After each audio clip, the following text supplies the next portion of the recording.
नमस्कार दोस्तों, मैं राजेश दुदानी एडवोकेट आज आपके साथ डिस्कस करने जा रहा हूँ राइट ऑफ ईजमेंट के बारे में, यानी सुखाधिकार।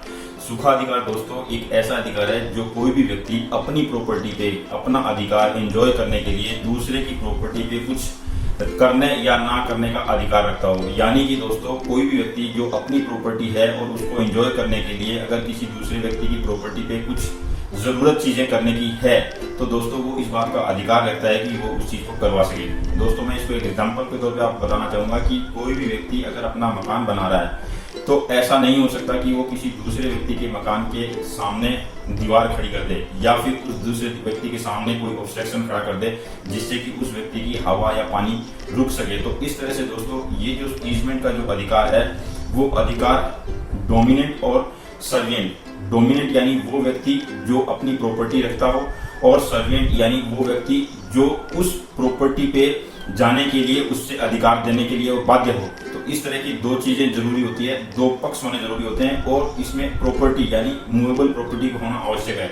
और तीसरा ये जो अधिकार होता है वो जो है पूरे वर्ल्ड के खिलाफ, जिसको कहते हैं कि वो सारी पृथ्वी के खिलाफ वो व्यक्ति अपना अधिकार रखता है, क्योंकि उसको जो अधिकार है वो हवा पानी इस तरह के जो नेसेसिटीज है उसका अधिकार माना जाता है। तो दोस्तों ईजमेंट के अधिकार के रूप में कुछ अधिकार फिक्स किए गए हैं जो निम्नलिखित रूप से होते हैं कि उस अधिकार को आप कैसे किस तरह से दे सकते हैं। तो दोस्तों मैं सबसे पहले उदाहरण लेकर बताना चाहूंगा बाई ग्रांट। बाई ग्रांट का मतलब ये हो गया दोस्तों, जैसे आपकी अगर कोई प्रॉपर्टी है और आप अपनी उस प्रॉपर्टी में किसी दूसरे व्यक्ति को यूज करने का अगर अधिकार देते हैं, जैसे मान लीजिए आपके घर के सामने आपका कोई छोटा सा पार्क है और उस पार्क में अगर आप किसी को आने जाने का या खेलने का कूदने का अधिकार देते हैं तो दोस्तों वो बाई ग्रांट अधिकार माना जाएगा। बाई प्रेस्क्रिप्शन का अधिकार का मतलब दोस्तों ये होता है कि कोई भी व्यक्ति अगर 20 साल से ज्यादा समय से किसी भी प्राइवेट प्रॉपर्टी में अपना अधिकार यूज में ले रहा है और अगर गवर्नमेंट की कोई प्रॉपर्टी है तो उसके खिलाफ अगर अधिकार 30 साल से ज्यादा यूज में ले रहा है तो दोस्तों वो बाई प्रेस्क्रिप्शन अधिकार माना जाता है और वो उस अधिकार का हकदार हो जाता है। इस तरह के अधिकार मान लीजिए किसी बिल्डिंग में, मान लीजिए कई फ्लोर की बिल्डिंग है, उस फ्लोर की बिल्डिंग में वो आने जाने का अधिकार यूज कर रहा है, फ्लोर पे उतरने चढ़ने का अधिकार यूज कर रहा है, तो दोस्तों वो अधिकार अगर वो 20 साल तक रेगुलर बेसिस पे कर रहा है तो वो अधिकार बाई प्रेस्क्रिप्शन माना जाएगा। उसमें फिर जो बिल्डर है वो किसी तरह से उसको ऊपर में रोक नहीं लगा सकता। इसी तरह से अगर सरकारी प्रॉपर्टी है तो वो 30 साल तक अगर कोई व्यक्ति यूज में ले लेता है अधिकार को तो फिर उसके ऊपर में किसी तरह की रेस्ट्रिक्शन नहीं हो सकती। तीसरा है दोस्तों बाई ऑपरेशन। बाई ऑपरेशन का मतलब ये होता है कि किसी भी चीज को यूज में लेते समय अगर लंबा वक्त निकल जाता है तो उसके बाद में उस अधिकार के ऊपर में कोई व्यक्ति रोक नहीं लगा सकता और वो सेक्शन 115 एविडेंस एक्ट के स्टॉपल के नियम के तहत में लागू होगा। इस तरह का जो अधिकार होता है दोस्तों वो सरकारी संपत्ति जो होती है उस पर ज्यादातर इस तरह के अधिकार देखने को मिलते हैं। दोस्तों ये सबसे बड़ा नेसेसरी अधिकार है, ये जो नेसेसिटी ऑफ ईजमेंट यानी दोस्तों ये जो अधिकार है वो एग्रीकल्चरल लैंड में ज्यादा देखने को मिलता है। जैसे एग्रीकल्चरल लैंड होती है दोस्तों काफी लंबे चौड़े एरिया में होती है और उसमें अंदर जाने के लिए जो रास्ता होता है वो स्पेसिफिक किसी के खेत से जाके ही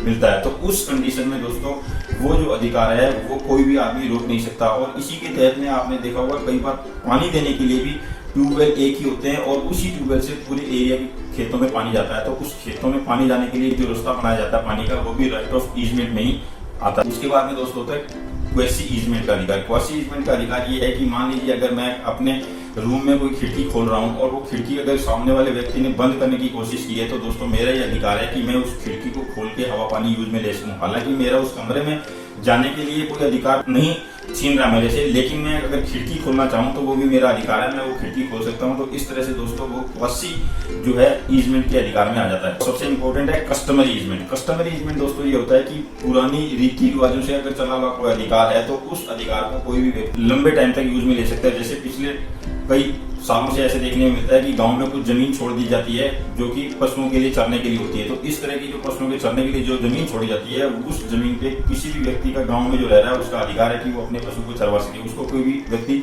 रोक नहीं सकता। तो इस तरह से कस्टमरी जो ईजमेंट है वो पीढ़ियों से पीढ़ियों तक चला आता है और उसका जो अधिकार है वो पूरे एक कम्युनिटी को मिलता है। Imposition of easement. Imposition of easement क्या होता है दोस्तों कि जैसे मान लीजिए कोई किराएदार है और किराएदार के पास में वो किराए के दौरान में 5 साल के लिए कोई अधिकार आ जाते हैं और वो अधिकार जो है किराएदार आगे किसी व्यक्ति को अगर इम्पोज कर देता है यानी किसी व्यक्ति को ट्रांसफर कर देता है तो जो व्यक्ति जो जिसको ट्रांसफर कर रहा है वो व्यक्ति उस अधिकार का उपयोग कर सकता है जब तक कि किराएदार उसको दे रहा है बेनिफिट। उसमें वो जो नया व्यक्ति जो है उस अधिकार को ईजमेंट के अधिकार के रूप में अवेल कर सकता है। और दोस्तों नेक्स्ट है ट्रांसफर। ट्रांसफर के तहत में अगर कोई व्यक्ति अपनी प्रॉपर्टी दूसरे प्रॉपर्टी को ट्रांसफर कर देता है तो उस समय जो भी अधिकार है वो दूसरे व्यक्ति के पास में उसके अधिकार चले जाएंगे और वो ईजमेंट के अधिकार को आसानी से यूज में ले सकता है। दोस्तों एक बहुत महत्वपूर्ण है प्रायर यूज। प्रायर यूज का मतलब ये होता है जैसे दोस्तों अगर किसी भी प्रॉपर्टी के 2 ओनर हैं तो दोनों ओनर में से मान लीजिए किसी एक ओनर ने अपनी प्रॉपर्टी बेच दी तो जो दूसरा ओनर है वो व्यक्ति उस अधिकार को हमेशा यूज में कर सकेगा, चाहे वो जिसने भी अपनी जमीन बेची है या प्लॉट बेचा है वो किसी थर्ड पर्सन को बेच दिया हो, लेकिन उसका जो प्रायर यूज है वो हमेशा एग्जिस्ट रहेगा।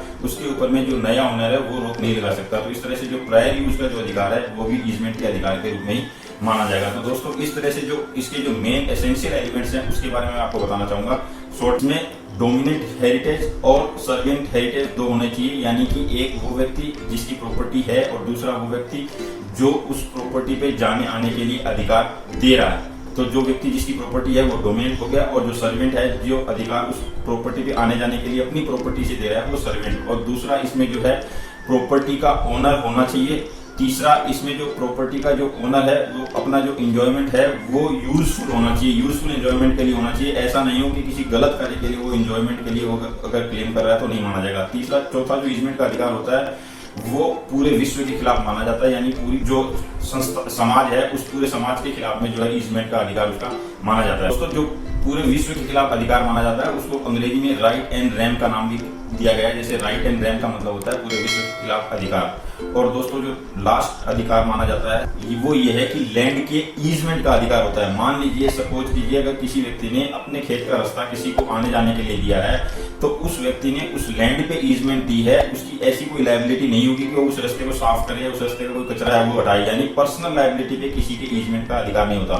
तो दोस्तों इस तरह से आज ये था डिस्कशन ईजमेंट के ऊपर में। अगले वीडियो में फिर किसी नए टॉपिक के साथ मिलेंगे, तब तक के लिए नमस्कार, धन्यवाद।